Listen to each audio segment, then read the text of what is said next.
Hi, folks. Dr. Dave. I'm here to talk about chapter 7 in your book. So, they're all interesting to me, but frankly, this one on diversity is pretty interesting for all of us, considering our workplaces and the wide range of people that we work with. So, let's take a look at the articles and I'll talk about them as we go.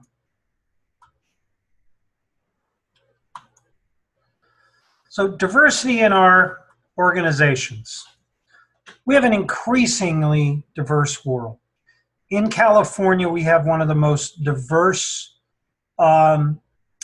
cultures, communities, societies of anywhere on the planet. Los Angeles County has representation from almost every country in the world. And it shows up in things like policing, when officers have difficult times communicating because of language barriers and so on. So diversity within organizations is not just race, it's not just gender, it's not just ethnicity. We also have physical abilities, we have size. I'm a large guy, so we have sizeism problems and so on. So when you think of diversity, diversify your definitions. All right. It's important for practical and ethical considerations. Our society and how we identify among ourselves is important to work towards common goals. For an organization, it's important that there's not kind of underlying tensions simply because a boss is a racist or that people in one group don't like another group because they speak a different language or whatever. We really do need to have solidarity in a workplace, in society, but problems with diversity, racism, sexism, whatever it might be, that can create hostility. There are different types of diversity. There's demographic, the typical race, ethnicity, class, gender. There's educational. It's interesting how sometimes in certain jobs, people are actually denigrated because they have a higher degree. It's fascinating to me. I worked really hard to get a PhD. And people sometimes don't appreciate it. They get scared, they get intimidated because of those three little letters, whereas I'm just kind of, who I am. And experiential. You know what? We all have different experiences. We all have different ways of approaching problems, and we have different backgrounds that we can draw on. This can be a real benefit to an organization if somebody can go, we used to do it this way at another place, and maybe we could try something like that. Organizations benefit from diversity. It gives you a larger pool of applicants from which to pick the best talent. It lets you hire the best qualified. Various perspectives, cultures allow for better problem solving, and it allows us to serve the needs of the people we live in. In my lifetime, I've seen Southern California change so many times. Areas that were traditional Anglo, like the San Fernando Valley, they are not any longer.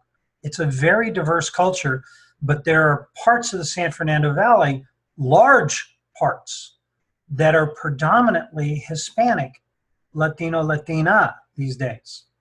Well, that was different when I was a kid. And so we have to be able to face the changing social environment. We have parts of our towns where we have little ethnic enclaves. And if we're going to serve those populations, we need people who can speak the languages and the culture, that they understand the culture for those small pockets that we see. It's important. It really is. I just can't emphasize that enough. And you probably know this intrinsically, but it really is a topic and a subject that our organizations struggle with. And this chapter is going to help us identify some ways of thinking about it, maybe a little differently, maybe a little broader, okay? We have to be innovative and creative in our thinking in understanding this subject. Underrepresented groups in organizations, look, research about those groups, looking at inequality, prejudice, discrimination, lower social and psychological expectations. What's going on? When we don't have diversity, it really does impact not just the fact that our workforce looks all like one group, but it also impacts how they think about that, how those employees think about their jobs. At an ethical level, look, it can reinforce or challenge conventional wisdom. It can change. Just in these last few days, we had the issue of Roseanne coming out with a very inappropriate joke. And what happened? ABC, the large organization, decided it could not accommodate that particular racist view and terminated that series. Now, if you think of the electricians and cameramen and writers and everybody involved, hundreds of people lost their job because one star decided to post an offensive Twitter tweet. Well, that can happen to organizations. It just takes one incident for them to have to reassess. We just had this week also the close down of all 8,200 or so Starbucks and training over the issue of diversity. So if you value diversity, it really is valuing democratic principles that everybody is represented. Equal opportunity and diversity policies invite and support underrepresented groups. So those groups are now thought of differently by the employees in Starbucks. We hope. We just had an incident in Starbucks right over in, I think it was Glendale, Pasadena area. And I'm in Indiana, but I heard about it even there. Look, we have to talk about rights and representation and inclusion and access to economic opportunities. Folks, we all know that this is the right thing to do. And we all know that if we were on the group or in the group that was being excluded, we would not feel very happy about it. So the ethical thing is to treat people equally. All right. Diverse social groups. In the 20th century, we talked about class, religion, ethnicity, age, gender. Those are very typical ones. Now we talk about sexual orientation. We talk about gender identity. We talk about physical challenges, mental challenges, marital status, parental status, single dads, right? Two moms being married. Mental challenges, what do you do when you have somebody who has ADHD in a work environment? They have every right and they probably have the skills to work, but maybe there is some accommodation needed, those kinds of things. All right, Kawanda and Rasmussen, Women's Careers in Static and Dynamic Organizations. Looking at gender, looking at different types of organizations and how they impact women's careers, okay? Looked at 6 large male-dominated Norwegian companies. and really looked at the differences. And we see that there are gendered opportunities in those. It's an interesting article. Take a look at it. Meyer, we have to make a management decision. Notice that the man is emphasized. And it's really looking at corporate masculinity. The idea of masculinity or dysfunctional masculinity comes from a professor over at USC. But now that idea that sometimes masculinity, hypermasculinity, can be dysfunctional is being brought over to understand organizations. And that's what this article does. So gender is a master status, and it offers a feminist critique of conventional management practices. It looks at bureaucratic hierarchies and mindsets at work that are being challenged. So take a look at that. Schultz, just one of the guys, how trans men make gender visible at work. Now we're looking at sexual orientation here. This brings about some unusual dynamics of who gets more autonomy, authority, reward, and respect. And it really talks about how these women who've transitioned to a male role are getting more respect after the transition than when they were strictly female. So it looks at some of the things beyond gender: body type, ethnicity, height, race. I'd even throw in attractiveness there. It's a very interesting article. Nakomi, The Emperor Has No Clothes, Rewriting Race in Organizations. Here, this author is talking about how the theories of race are even racially insensitive. It is based upon this Eurocentric ideological construction.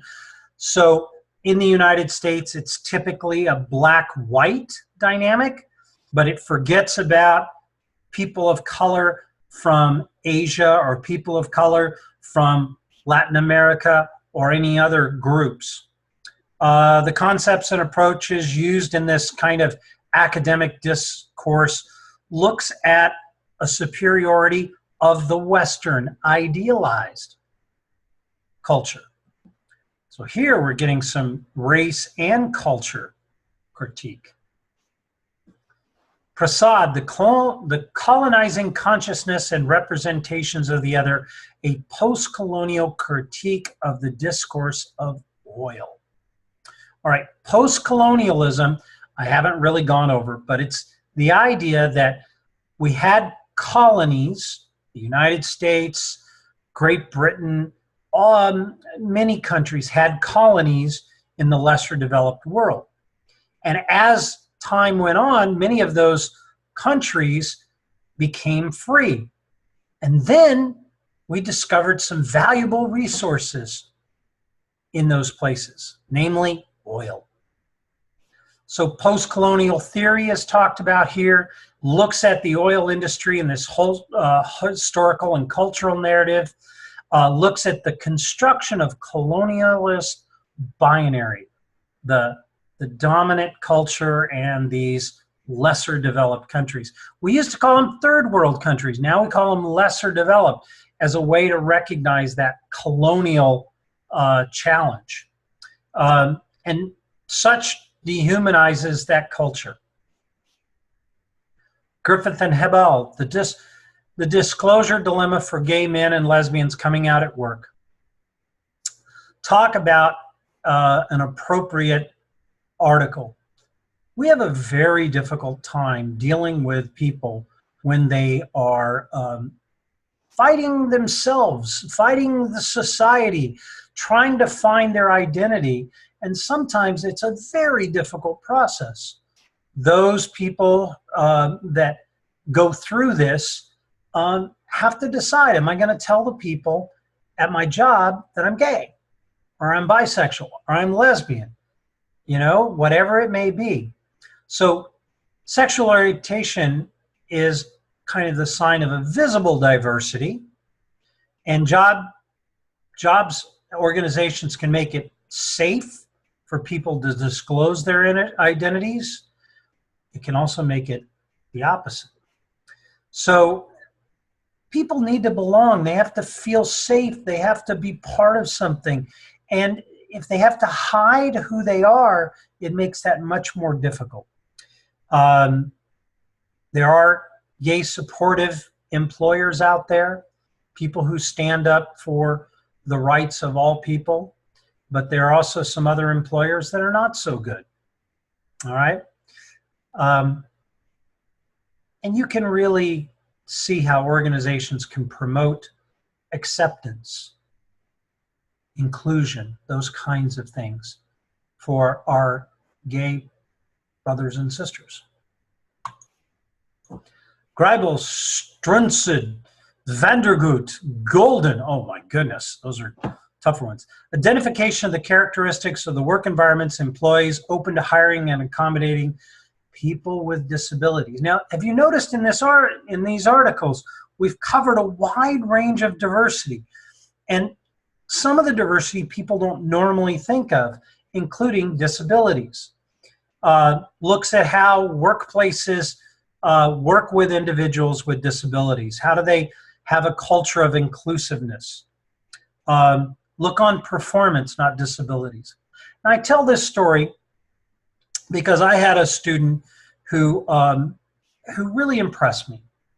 He was blind, and he had tried 3 times to take a course in statistics. And he took me on his 4th time. And if he didn't pass, he was done. He was not going to get his degree. Well, he did get his degree, and he did very well in the class, but I had to change how I taught. Not that I dummied it down, but I had to figure out ways to communicate visual things like the bell-shaped curve to a blind man. Marlowe finished my class. He applied for a grant, got a guide dog, and got a job. To this day, he's still working. He lives in Fresno, and he works for the IRS. He uses special software that can read out loud. He understands it. He's found a very good career for himself. And I don't think he still has the guide dog. He's now married. And the thing is, he's an auditor. He's the one that tells whether you're cheating on your taxes or not. I am so proud of this young man. And we have maintained our friendship for 14 years ago. He was in my class. So he got out a couple years later, so a dozen years after he left school. And he challenged me to teach differently. Every year when I teach, my organization, CSUN, has the 2nd largest population of deaf students in the United States. Gallaudet University and CSUN. So almost every class I teach on campus, I have deaf students. Challenge me to teach differently, to think about what I do. And it's made me a better teacher. Organizations have to do that. They have to give their employees the ability to do that without help from our DRES Center. That's what we call it, the Disability Resource Center. I would have a hard time doing this, but it's the right thing to do. And it rewards me as a teacher. Many times as employers, the managers will have that same sense of accomplishment if they can help their employees. All right, so I finished with a little personal story there. This is an important topic for me. I grew up in Los Angeles in fairly diverse circumstances. The San Pedro, Wilmington, Lomita areas all gave me a sense of the wide variety of people that there are in this world. My own father used to tell me that it's a matter of what people do, how they work, not who they are, not the color of their skin. And I really believe that. I do find that sometimes even I let the culture talk show up in my head and I go, but then I check myself. I'm not perfect. And I don't think we have to be. I think that what we need to do to address diversity in our organizations is actually be conscious of it in all of its manifestation. This chapter can help you do that as a future manager. I hope you enjoyed that. Take care, folks.